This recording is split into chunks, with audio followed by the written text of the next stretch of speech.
Mark, 15 seconds until airtime.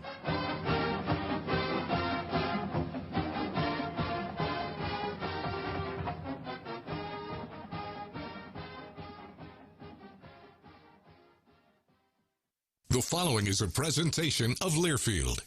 Welcome to Duck Insider. Our whole athletic department, there's a level of expectations of success. Throw, catch, touchdown, Oregon. He can run and slam. This is back out for a three. Left wing is good. In the air to center, back at the wall. It's out of here. Really excited that we get to rep our Ducks and hopefully come back to Eugene with some championships. Indoor track and field national champion. Oregon repeats as the Pac-12 champion. And for the fourth time in the last 6 years, the Ducks are Pac-12 champions. We have so many teams that are excelling right now, and it's really fun to be a part of.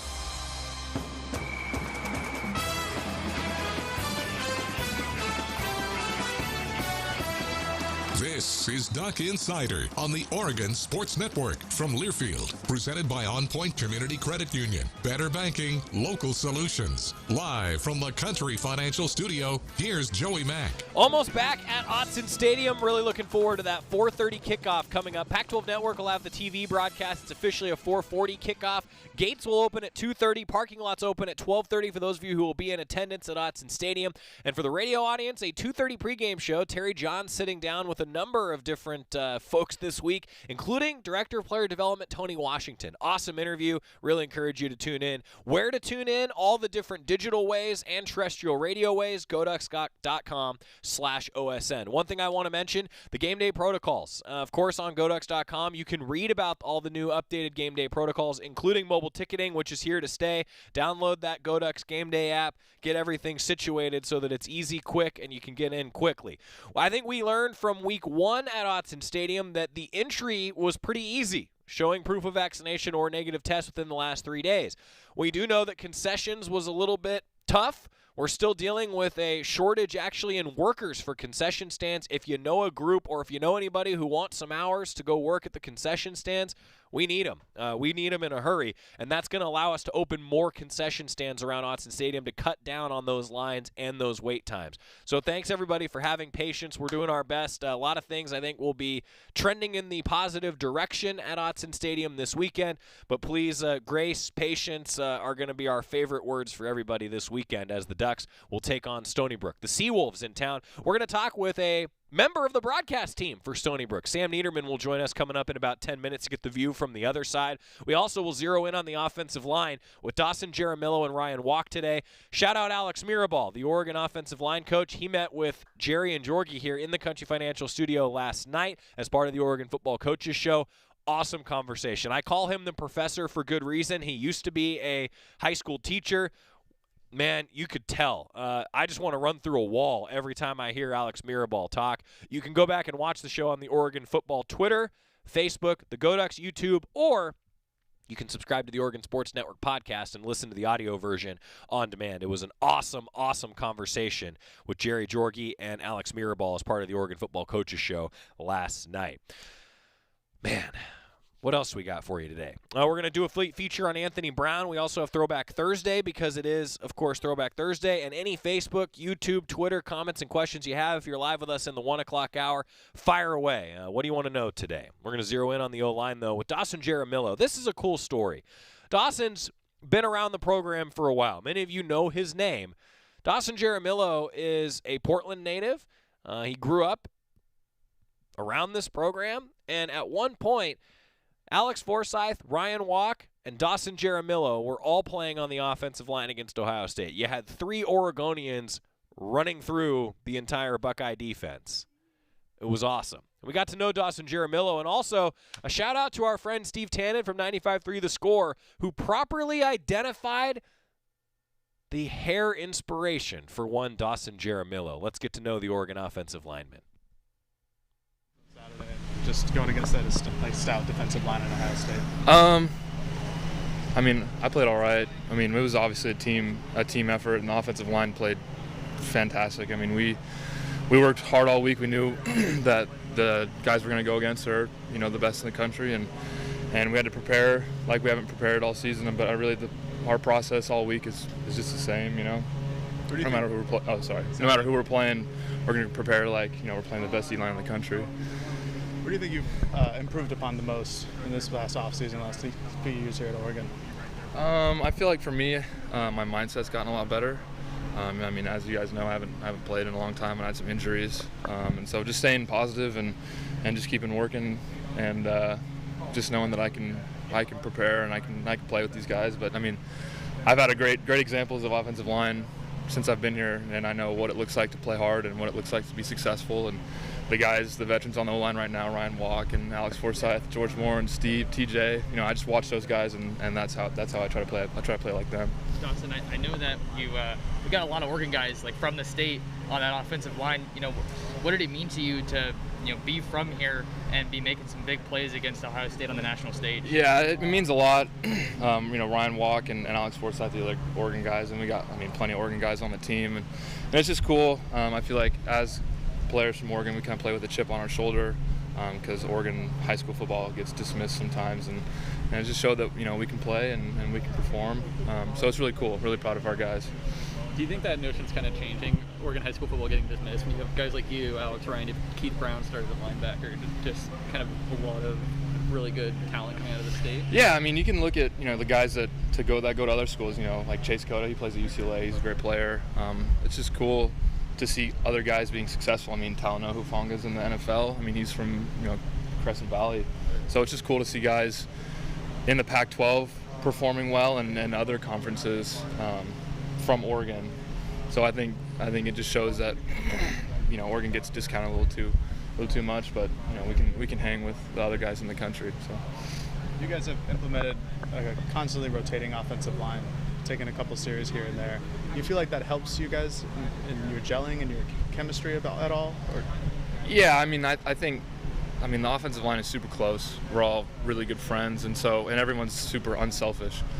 So you could have 5 guys that are selfish and they just want to play, but the guys in our O-line are really unselfish, and I get to play and Saul gets to play and George and Steve and we all rotate and everyone wants to see each other be successful. And it's just a really cool O-line room to feel supported, and everyone gets to play and everyone plays hard. I don't think it impedes on anything. I think everyone, when they get their chance, they're going to go out there and play as hard as they can. So.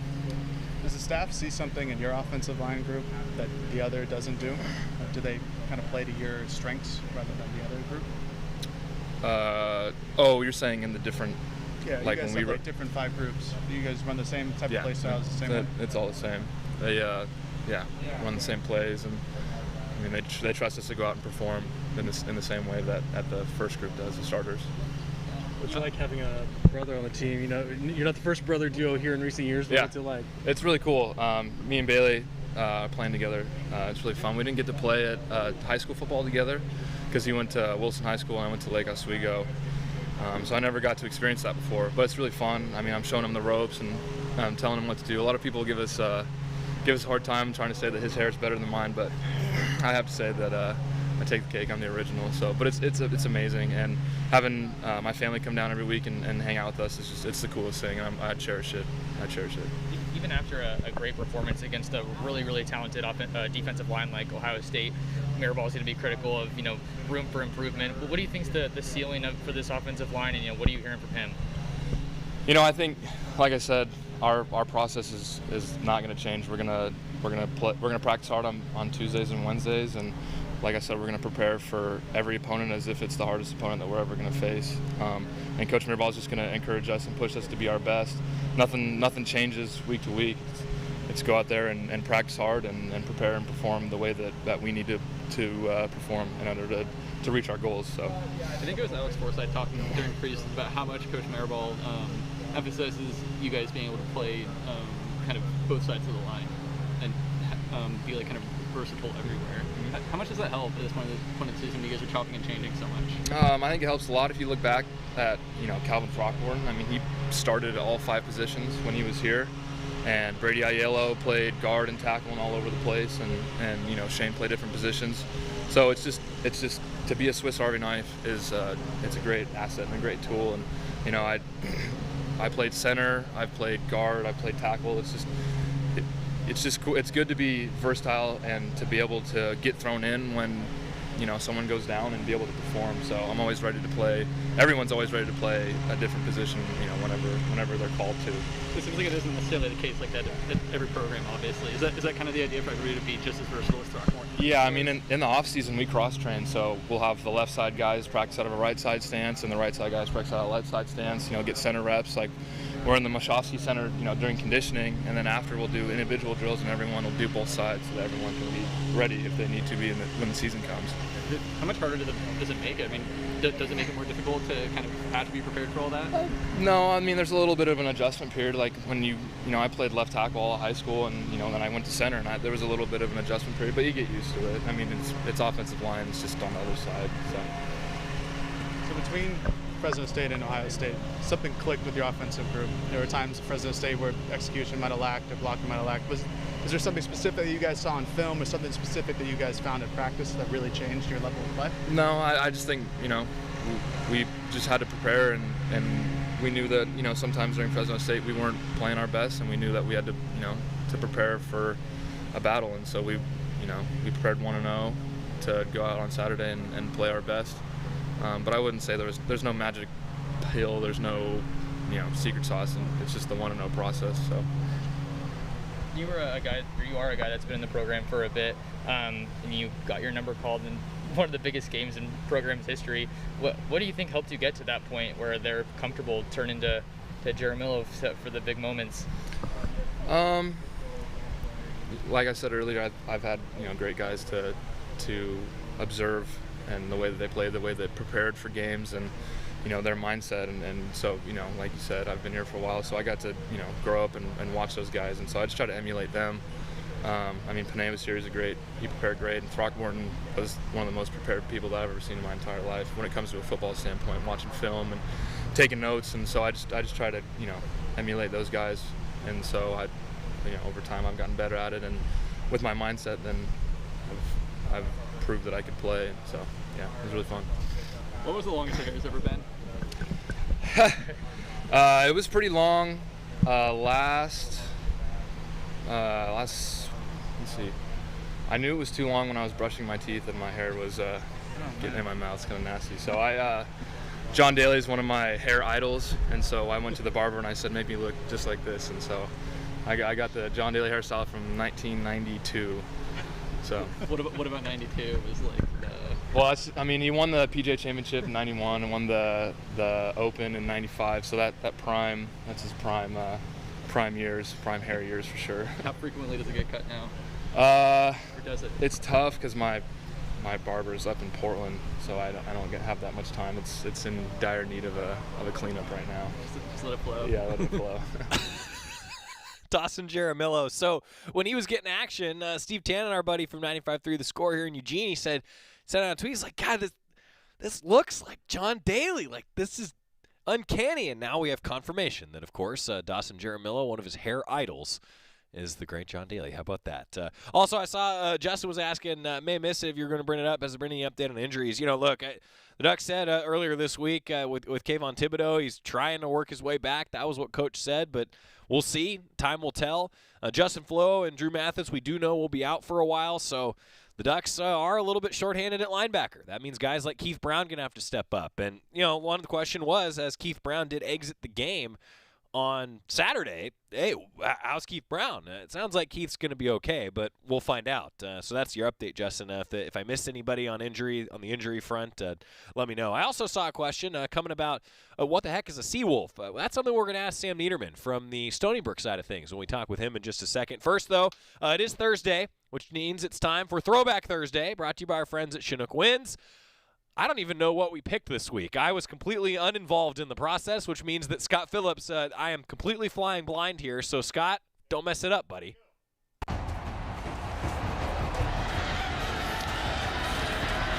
This is Blunt. Garrett Blunt into the secondary. Hurdles a man. Muscles his way to the end zone. You waited a long time to make an impact in this game, but the big 230-pound junior college transfers take it over in the fourth quarter. That time they made Masoli give him the football. They probably wish they had him. That's great, man. 42-31 win in the Holiday Bowl against Oklahoma State back in 2008. Yeah, I completely flew into that blind. I had no idea. So, Scott, good work. Well done. Always fun on the Thursday edition of Duck Insider. A little bit of Oregon history for you on Throwback Thursday. When we come back in the Country Financial Studio, on our Zoom line, we're going to talk with Sam Neidermann. Get the view from the Stony Brook side of things. By the way, the Seawolves, they are traveling today, and we will ask Sam Neidermann what the heck is a Seawolf when we come back on the Oregon Sports Network from Learfield. Dear Exit Strategy, no matter which Toyota you choose, there's an exit from the ordinary to match. See you soon, Toyota. Visit your local Toyota dealer or Toyota.com today. Toyota, let's go places. From the weight room to the classroom, on the field and off it, On Point proudly supports University of Oregon athletics because student athletes do so much more than bring us pride on game day. They bring our entire community together in Eugene and all across Oregon. So whether you're watching the game in the stadium, at home, or at your favorite local business, their success makes all of us stronger. On Point Community Credit Union. Join in. OnPointCU.com. Federally insured by NCUA. Equal housing opportunity. Dear Exit Strategy, no matter which Toyota you choose, there's an exit from the ordinary to match. See you soon, Toyota. Visit your local Toyota dealer or Toyota.com today. Toyota, let's go places. Your daily dose of Oregon athletics. This is Duck Insider from Learfield.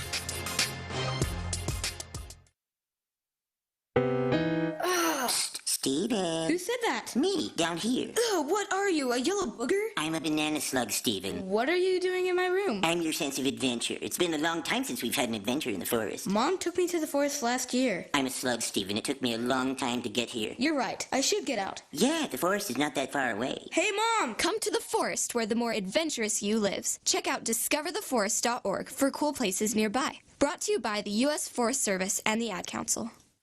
America, your children have an amazing superpower. That's right. They can help save lives by simply washing their hands. Just 20 seconds of thorough hand washing after they've coughed or sneezed or been outside can help fight against the dastardly spread of germs. Armed with only soap and water and hands, your superhero can protect you, your family, and everyone out there in America land. Amazing! Find out more at coronavirus.gov. A message from the CDC and the Ad Council.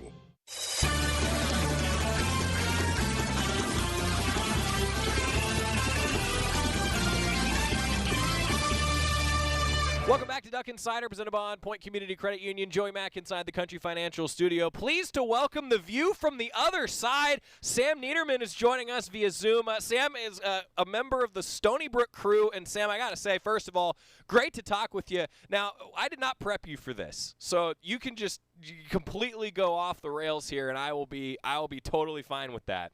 Everybody who comes on the show for the first time, they got to tell us their 2-minute life story. I have a stopwatch running.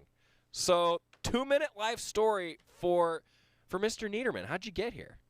Well, first, thanks for having me, Joey. I was not expecting this, so let's see if I can improvise, do a little Patrick Mahomes under pressure and make a play.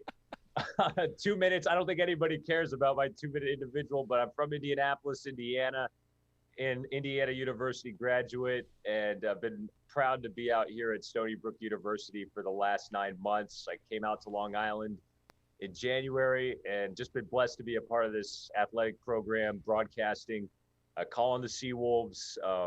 We have a question around here. What's a Seawolf? Everybody asked that. You guys have probably been asking that this weekend. What's a Seawolf? Well, our answer is I'm a Seawolf. So proud to be a Seawolf. I guess if you want to think about what a Seawolf is, you could think of like Thor Ragnarok, when the big wolf comes in. I forget, Hela, I think, was the name of the villain in that one. So her big wolf, I kind of think of that as a Seawolf. That's what our football program likes to personify on the field, just a big, bad, burly team that's going to sock you in the mouth and play some physical football. So, but proud to be a part of Stony Brook and happy to be on the show, Joey. Thanks for having me. That's pretty cool. Also, that was a minute and 28 seconds. So you had some time to go there. I always tell people that I'm not going to warn them that we're going to do that because it's just fun to hear where everybody comes from before we get a chance to talk with them on the show. So Sam Neidermann joining us. All right, Sam. you got your 2-minute life story. You answered my first question: was what the heck is a sea wolf? So we're good there. You know, we used to do when the Ducks played St. Louis a while ago in the NCAA tournament. Everybody was asking, what the heck is a billiken? You know, I still don't really know exactly. Looks like an elf, I think. Yeah, I don't really know what a billiken is. It kind of looks like a troll, but, you know, I don't know. There's so many different weird mascots. Tell us a little bit about Stony Brook Athletics. I mean, if you could just introduce fans to a team that's going to have to travel across the country, introduce our fans to what the athletic department's about, what the school's all about. Give us the 2-minute life story of Stony Brook, if you will. Yeah, you got it.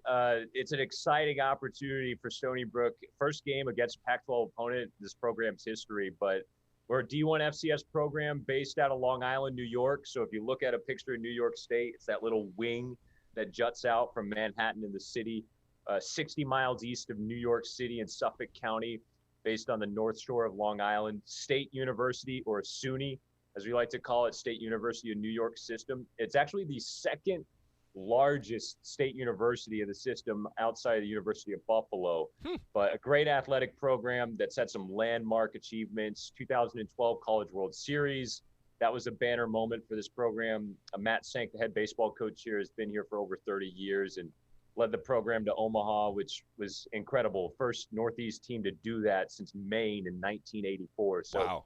Pretty awesome moment for this team. Had some great Olympians. We had a women's basketball player, India Pagan, compete in the Olympics this past summer in Tokyo, Japan. She was nice. With Puerto Rico.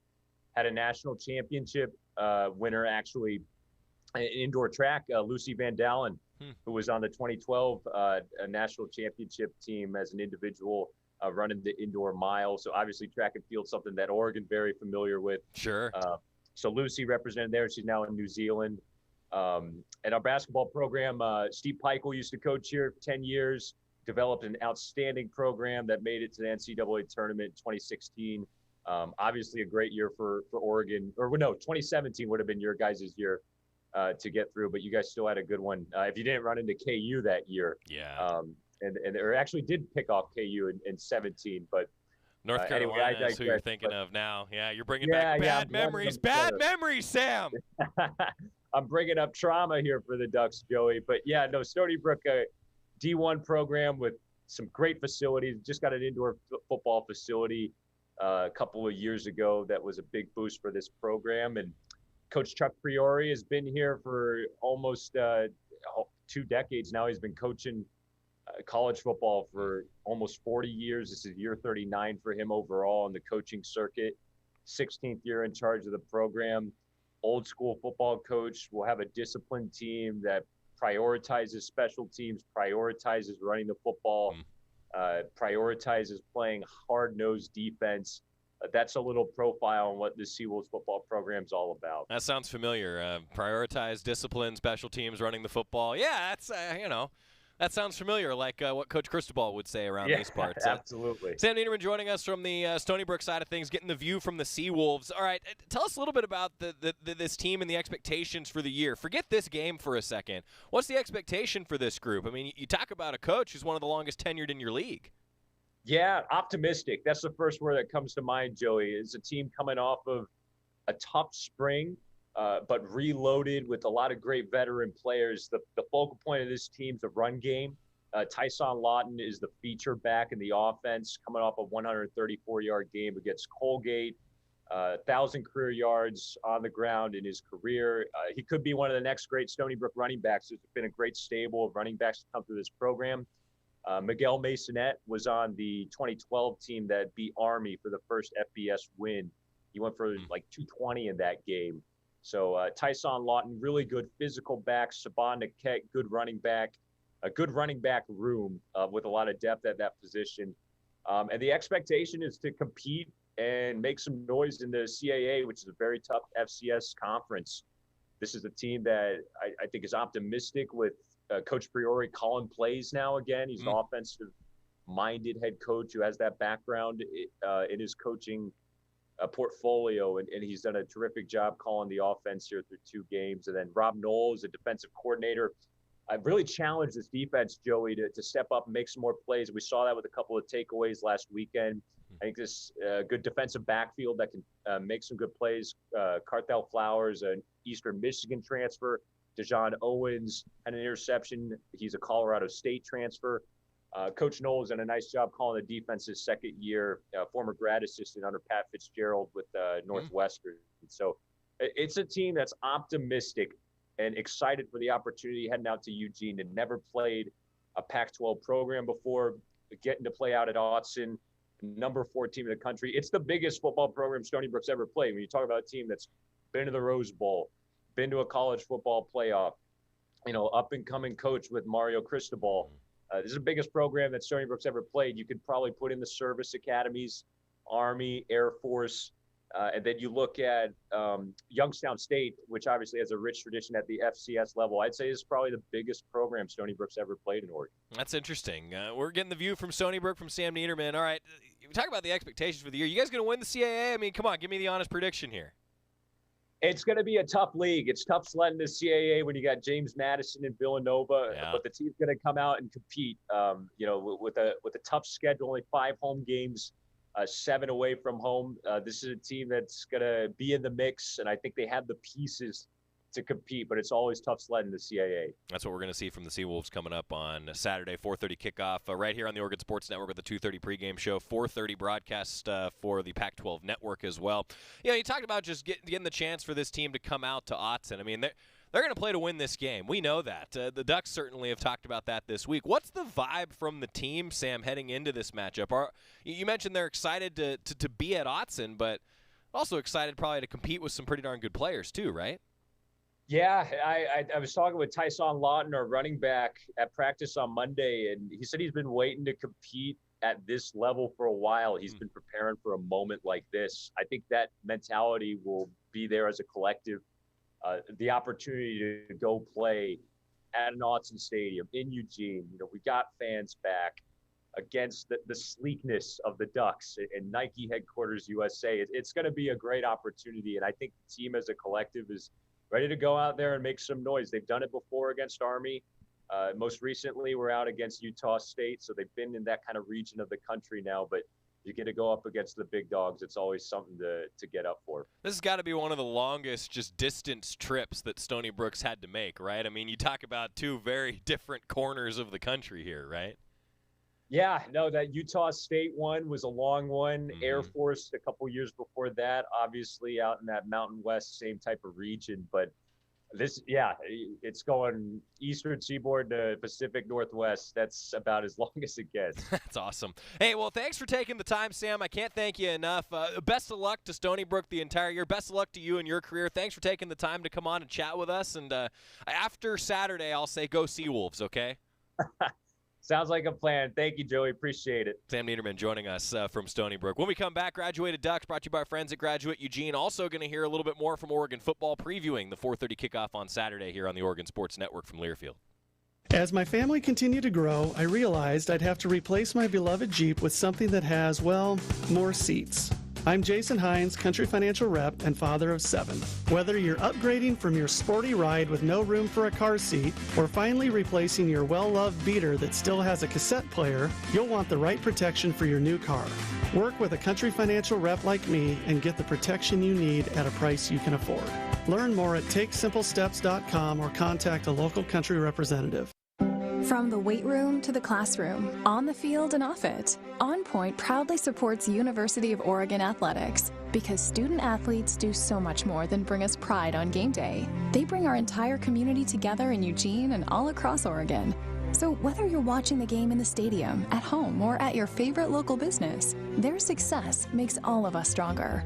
On Point Community Credit Union. Join in. OnPointCU.com. Federally insured by NCUA. Equal housing opportunity. You're listening to Duck Insider. Duck Insider on the Oregon Sports Network from Learfield.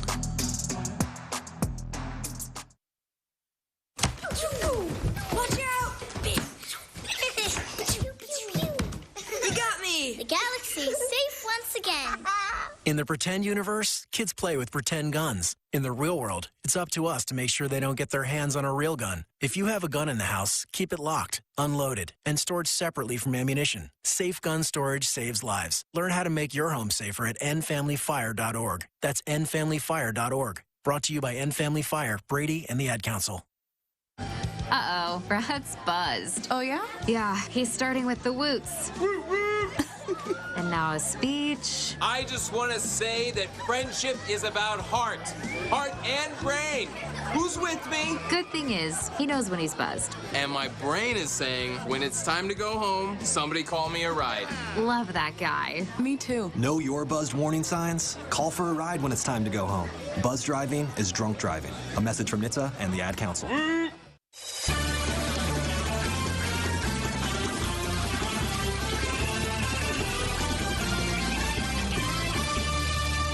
Back inside the Country Financial Studio, it's Duck Insider, presented by On Point Community Credit Union. John says he's in NC. I'm assuming North Carolina. Thank you for streaming this. John, you bet, man. Thanks for tuning in from across the country. I always love to hear from all the different people that tune in across the country. You know, and especially as we just talked with Sam Neidermann, I thought that was a lot of fun, just getting to know the Stony Brook story. I remembered the College World Series run in 2012, but I'll be honest, until I started looking into Stony Brook, I was like, man, I don't know anything else about the Seawolves. I'll be honest, though, I needed a little more history on the answer about what is a Seawolf. And so I do want to shout out to one of our fans in the Facebook comment section who, Stan says, depends where you look, but some definitions identify a Seawolf as an orca. Makes sense, actually, like from my, marine biology background. Also a mythical Native American creature. Stan says. It is also the mascot for the University of Alaska. That I did know. And I think the only reason that I even knew a little bit about the orca connection with a seawolf was actually because of the University of Alaska connection. There you go. Tobias says I'm more confused about seawolf definition after that interview than I was before it. Well, guys, I did my best, all right? I'm far from an expert. We all know that. Hey, one of our favorite segments that we like to do on the show is Graduated Ducks. It's brought to you by our friends at Graduate Eugene. Start your game day off right with a visit to Graduate Eugene, locally inspired hotel in the heart of downtown Eugene. They've got a ton of duck-inspired gear throughout the lobby, and you can literally walk the history of Tracktown USA if you go through their lobby. It's actually pretty cool. And we celebrate ducks as part of this segment that have already earned their undergraduate degree. Anthony Brown is our feature today. Not only was he the Davey O'Brien's National Quarterback of the Week this past week, Anthony Brown already is a graduate, has already earned his degree. A graduate transfer from Boston College, appeared in Oregon's final 2 games of that pandemic-shortened season in 2020. He scored 4 touchdowns, and so far as Oregon starter, he has been one of the best in the country. Total offense, he's leading the Pac-12 right now. Anthony Brown, his teammates have described him as always cool, calm, collected. The one that I love, Alex Forsythe, the starting center for the Ducks, says that he's cooler than the other side of the pillow. That's Anthony Brown, succeeding both on the field and succeeding in the classroom. Originally from Cliffwood, New Jersey, Anthony Brown is our graduated Duck, brought to you by Graduate Eugene. Whether you're in town for a big game or a local Duck looking for some pre-tailgate grub, Graduate Eugene, the smartest place to stay for Oregon football fans. Awesome to see that from Anthony Brown. Now I want to hear a little bit from Ryan Walk, the Oregon right guard. Another Oregonian, was a walk-on, has earned a scholarship. He talked with the media about the win at Ohio State, what the Ducks are doing right offensively, and how about the fact that Oregon only had 1 negative play against the Buckeyes? That's a testament to the offensive line. Ryan Walk talking about a ton of different topics with the media this week. Like when you call some run plays and you pull and there's no one for you to block. What's that? It was pretty awesome. Great play design by Coach Moorhead. And, fortunately there was no one for me to block. And I could just lead him into the end zone. Hats off to Coach Moorhead. He knew what they were going to run, and we designed a good play to get CJ in the end zone. How rare is that? Like, does that even happen in practice? No, because they wanted to give us the most difficult look possible in practice. So Coach Mirabal had coached those scout guys to come up and, be right there for me to block. And in the game, they didn't crack or place like we thought they would, and so it just kind of ended up being like that. I was just going to say, how much does that preparation then, do you feel like it paid off in that game? Oh, absolutely, yeah. Getting the hardest look in practice is the best way to have it, because then if it's different in the game, it's an easy adjustment, and so I think that's just kind of what happened for us. seems like one of your strengths, would you say, is as a puller on those run plays with your size and athleticism and speed? Yeah, I think pulling is definitely one of my strong suits. I'd say I'm one of the faster linemen, so I think that's to my advantage when I can get on the run like that. It didn't seem like, as you said, you didn't have a lot of opportunities to make contact, but you did have a couple where you did. What's it kind of feel like when you make that contact and CJ's coming behind you? I mean, it's good. Anytime you can open up a running lane for the running back, that's your job as offensive lineman, so you look forward to that opportunity. From week 1 to week 2, the offensive line arguably made the biggest jump in improvement. Was there anything on tape that you guys saw from yourself against Fresno State that you knew that you had to correct going into Ohio State? Sure. I mean, we took the positives from Fresno State because there were some things we did well against Fresno State, and we built off of those. And then, we made a lot of corrections. That's one of Coach Miraball's biggest strong suits is he can look at our issues and pinpoint them and say, okay, here's what we have to do in practice in order to improve on those things. And we really hit those hard all week in practice. Had a great week of preparation, and we went out and did it on Saturday. You've been around this program in the city longer than pretty much anybody here. The significance of this win, do you feel like you maybe understand that better than everybody else, or what's your perspective? I would say it's the most fun win I've been a part of since I've been at Oregon.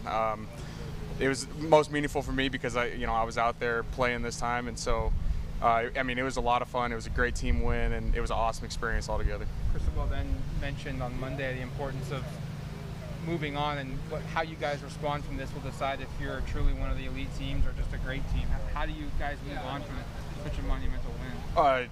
Next man up, next opponent. You just got to move on. We say you get 24 hours to enjoy the win. You come in on Sunday, you're 0-0. You look at the film, you correct what you can, and then you move on to the next opponent.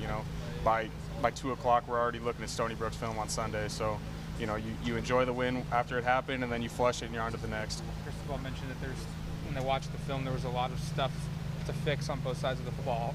For your group specifically, what do you improve on when you play so well like that? There was a few plays where if we finish a block, we split them again like we did on the one big run, and so it's just hat placement, running your feet through contact, doing things like that, and we can maybe split a couple more runs and open up the game a little bit more. You said that was your most fun win here. Was that your most fun plane ride back? Because it's a long flight and probably a lot of time to think and hang out about that. Yeah. It was a fun ride back.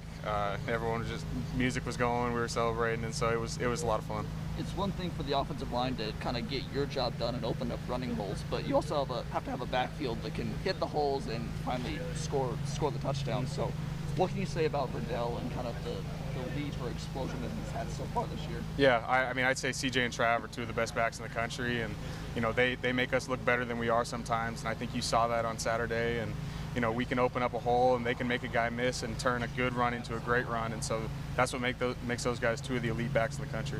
What's allowed Dawson to start playing the time? I don't think he played any snaps in 2020 and 3 in just 2019, and now he's in there in 4 quarters. Yep. What's just his development been like? He's just been an elite preparer, and he had a pretty bad knee injury in 2019, and so he was coming back from that, and his preparation to get to this point has just been one of the best of the O-line, and he just kept developing, and Coach Miraball was on him, and Coach Miraball knew he was going to be one of the guys this year, and so he just kept preparing him to do that, and Dawson kept preparing like he was going to be one of the guys, and he had a good camp, and then he's gone out and done it on Saturdays now. Your time out there when the majority of the offensive line are Oregon natives, when Dawson's in there with Alex and you, does that mean something to you guys, the pride you sting in state kids? Yeah, I think a little bit. We all grew up watching the Ducks, wanted to be Ducks, and so to go out there and actually do it for the Oregon Ducks is pretty special for all of us Oregon guys, I think. When you see Johnny do what he did, but also Chris on the last conversion to DJ, staying the right distance and everything else, you're watching the film and seeing the receivers do their part. What do you say to that? I think it's just the definition of a team effort. There was a few I don't know if Johnny even caught a ball on Saturday. He might have caught one, but he was out there making critical blocks on huge plays, to spring CJ, and he's cracking linebackers, and he's going in there and throwing himself around, and that's what makes up a great team, is when guys are willing to be selfless and go do that, even when they're not catching passes. And so I think Johnny's the definition of a selfless team leader kind of guy, and we saw it on Saturday. Cristobal said yesterday that Johnny might have had the best block on the team, and that offensive lineman might have been a little bit jealous. Is that true?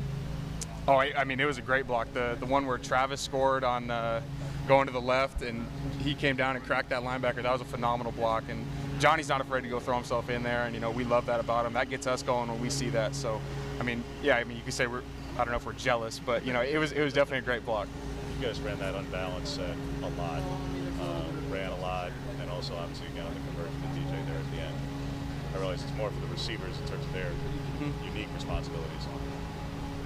Walk me through just from your own mindset when you guys are running something where you made it work very well. Yep. And you did it last season with a different look with a lot of the Travis throws against Cal and stuff. When you understand the game as you do, just how Joe has been able to incorporate that into the offense strategically. Yeah, I mean, as I've said before, I think Coach Moorhead is one of the greatest offensive minds in college football right now, and so he's able to see things and see what advantages we're going to have on unbalanced looks, and you know, we go over that a lot in film, and Coach Mirabal really hits, you know, where they're going to be lined up, how they're going to play it, and you know, then we just got to go out and execute it. You know, we prepare all week doing those things, going against those looks, and so at the end of the day, Saturdays, we can just go out and execute.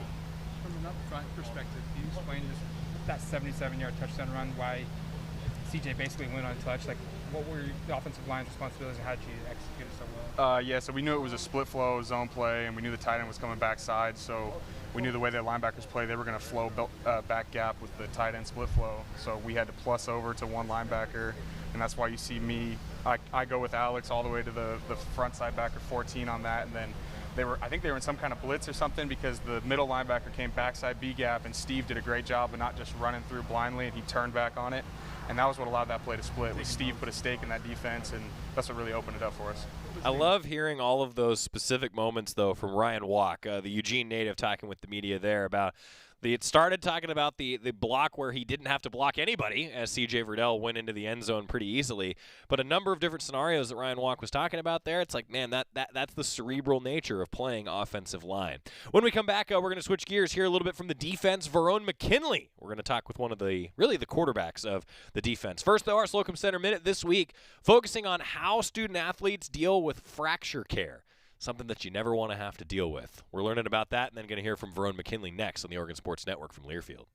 Welcome to the Slocum Center Minute. Slocum Center physicians are located here in Eugene and are the orthopedic team physicians for your beloved Oregon Ducks. Joining us today is Dr. Denise Ruthier. Doc, we're talking bones today. What causes fractures? So there are two main ways that athletes get fractured, either the result of a traumatic injury, either in contact sports or just a bad fall. The other way athletes can get a fracture is through a stress fracture, which is basically repetitive overuse to a bone. This happens most commonly in running, but really can occur in all kinds of athletics. Stress fractures usually occur in the foot, ankle, the shin bone, and the hip. Stress fracture, an indication that the body's telling you to slow down a little bit? Basically, yep. You haven't given your body time to recover from the insults you're putting on it. What can athletes expect after being diagnosed with a fracture? Well, I mean, the first step is to actually diagnose a fracture. Most traumatic fractures are pretty easy to diagnose with a plain x-ray. Stress fractures can be a little tricky to diagnose. Sometimes they'll show up on a plain x-ray, but other times we need to do some further advanced imaging with either an MRI, a CT scan, or a bone scan.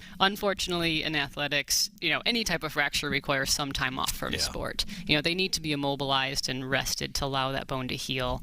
And that was the Slocum Center Minute, brought to you by Slocum Center for Orthopedics and Sports Medicine, orthopedic team physicians for University of Oregon Athletics since 1967. Is that the sound of an ooey gooey cheesy crunchy slice of P-I-Z-Z-A? Obviously, but as good as that sounds, we think it can get even better. Oh yeah, that's the sound of a freshly opened fizz-filled Pepsi. The only thing that can take this flavor medley of crunchy dough, mouth-watering cheese, and savory sauce to the next level. How about another bite? Pepsi and pizza sound like a match made in heaven and taste even better. Pizza, better with Pepsi. That's what I like.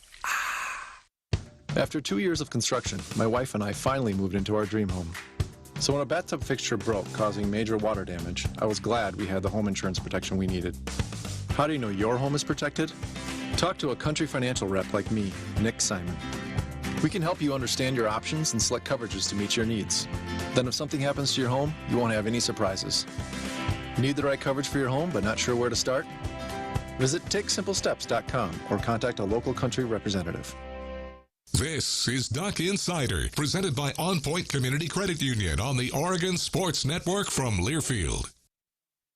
Okay, forest animals, kids are coming to the forest, and it's up to us to make their visit a good one. Sparrow, have you practiced the most popular bird songs for the year? Of course.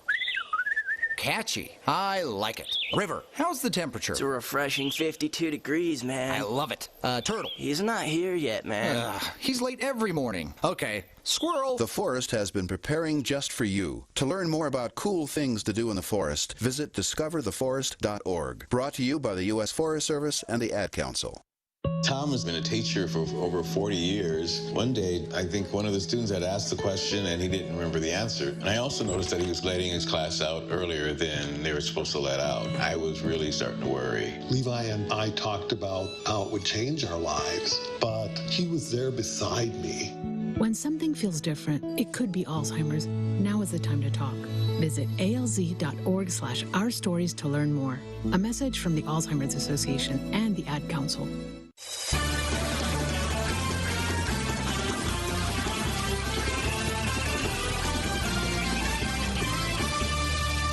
Back on Duck Insider as we're getting ready for a 4:30 kickoff on Saturday at Autzen Stadium against Stony Brook. Also, Oregon soccer will be in action on Friday evening. We'll talk a little bit more about that coming up. And Oregon volleyball is on the road in the Washington, D.C. area. If you're live with us in the 1 o'clock hour, they will play their first of 3 matches this afternoon at 3 o'clock. They're taking on Howard at 3 o'clock Pacific time, and then they'll have a couple more matchups tomorrow, one with American University and the other with Harvard for Oregon women's volleyball. Verone McKinley, we talked with him earlier this week about, as you can imagine, the Ohio State win, the interception, what was going through his mind. Lots of great stuff with Verone McKinley, who could come in here and take my job anytime he wants, by the way. Here's Verone McKinley. I feel like a good place to start is that interception you had, when you guys were kind of backed up and needed a big play. Just kind of walking through that and how it felt to come through for you. Well, so it was 3rd and 18. If you look on the TV copy, you can see me saying, like, they're about to run an under route. And once he started rolling out, I was coming down. I was thinking, I saw Mace, so I was like, if Mace goes up, he's going to try to dump it over him. And I was going to try to just blow up Olave at that point. But when he overthrew it, I was like, oh, it's an opportunity to get a pick. But I think, I'd been thinking about it because I was like, I need to get the ball back. I missed the opportunity earlier in the game where number 11, he caught the ball. I should have went and attacked it and made the play. So I was like, it's got to come back. It's going to come back. So just stay ready. So that's kind of what went through my head. How rewarding was that, knowing in 2019 you had that touchdown pass thrown on you and that's that big of a game, and this time around you make the play to get the touchdown, to get the interception? Everything comes back around full circle. I mean, one play didn't define me, and I knew that opportunity's going to come again, and just, make the play, especially with experience and just having poise. We've always talked about on defense having poise throughout no matter what happens, good, bad, ugly, just staying poised. So just, able to do that in a big game like that was I definitely loved it. I saw the quarterback of the secondary. How do you evaluate your numbers where numerically it's not very good looking, but because of the way you guys played and didn't allow a pass over the top, it's actually, you probably did what you wanted to do, but 484 is not what you were looking for either. We want to be a little bit more aggressive, and I think that we can. I think we have a really good secondary, and we just need to challenge receivers a little bit more from inside and outside. But, of course, the mission is you want to stay on top at all times, for sure, not give up explosive plays. But I think we need to continue to build our confidence and really challenge guys. Definitely some good receivers at Ohio State for sure. But, I feel like we've seen probably some of the better ones in the country, so we should be able to build off that because we can play with anybody, and I feel like we showed that. So that's probably going to be the biggest thing.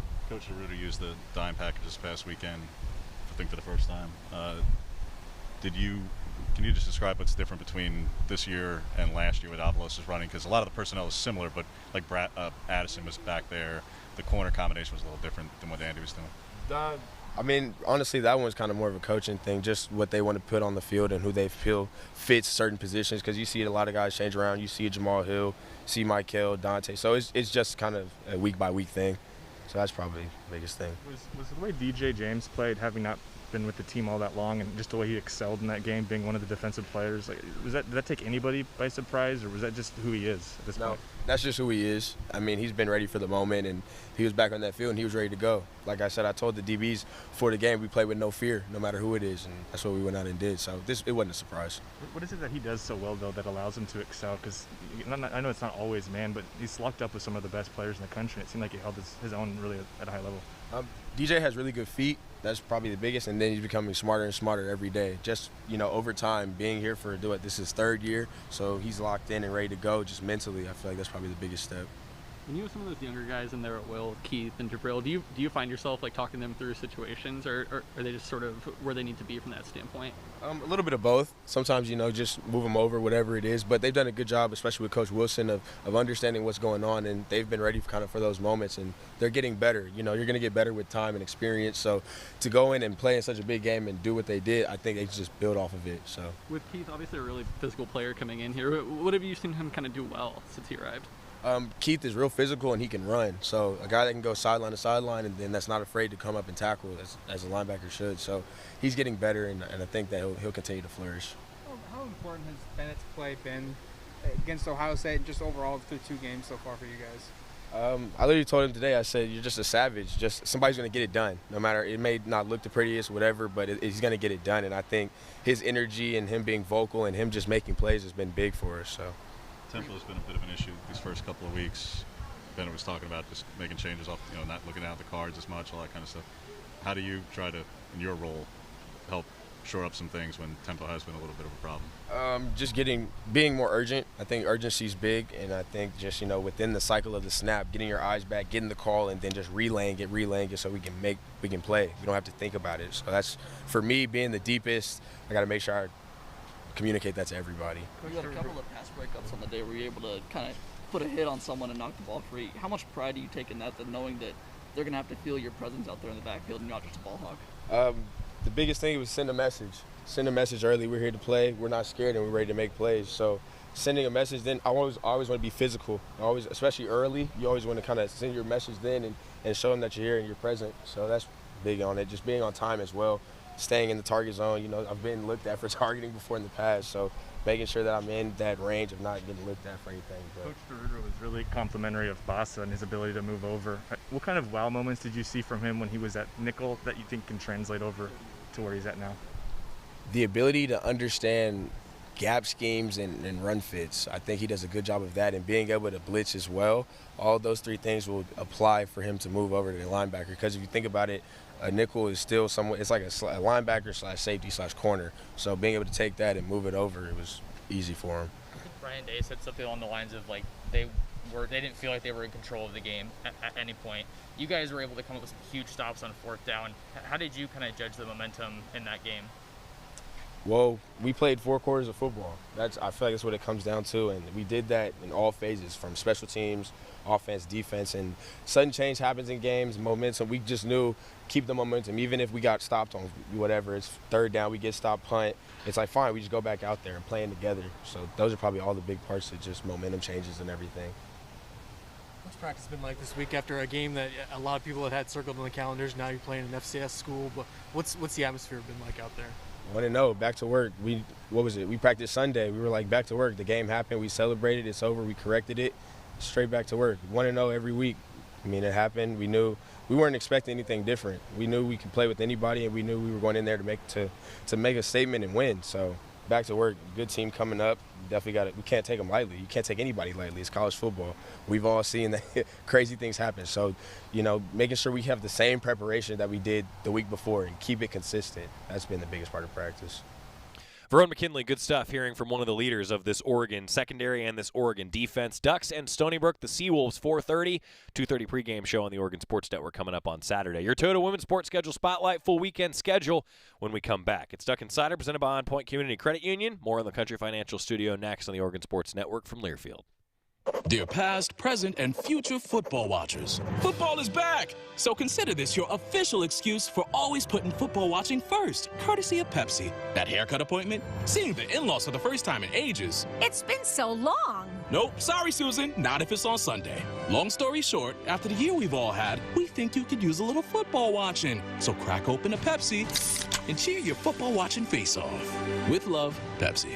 Made for football watching. That's what I like. From the weight room to the classroom, on the field and off it, On Point proudly supports University of Oregon athletics because student athletes do so much more than bring us pride on game day. They bring our entire community together in Eugene and all across Oregon. So whether you're watching the game in the stadium, at home, or at your favorite local business, their success makes all of us stronger. On Point Community Credit Union. Join in. OnPointCU.com. Federally insured by NCUA. Equal housing opportunity. More Duck Insider coming up on the Oregon Sports Network from Learfield.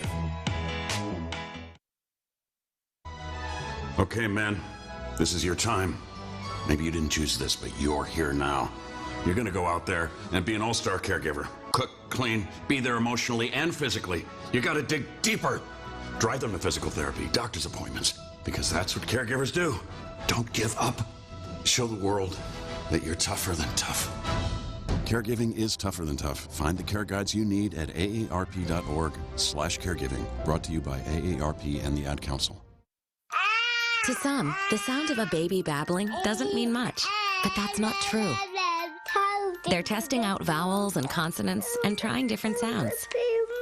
And by 12 months, their babbling is beginning to take on meaning, especially if there's no babbling at all. Little to no babbling by 12 months or later is just one of the possible signs of autism in children. Learn more at autismspeaks.org. Brought to you by Autism Speaks and the Ad Council.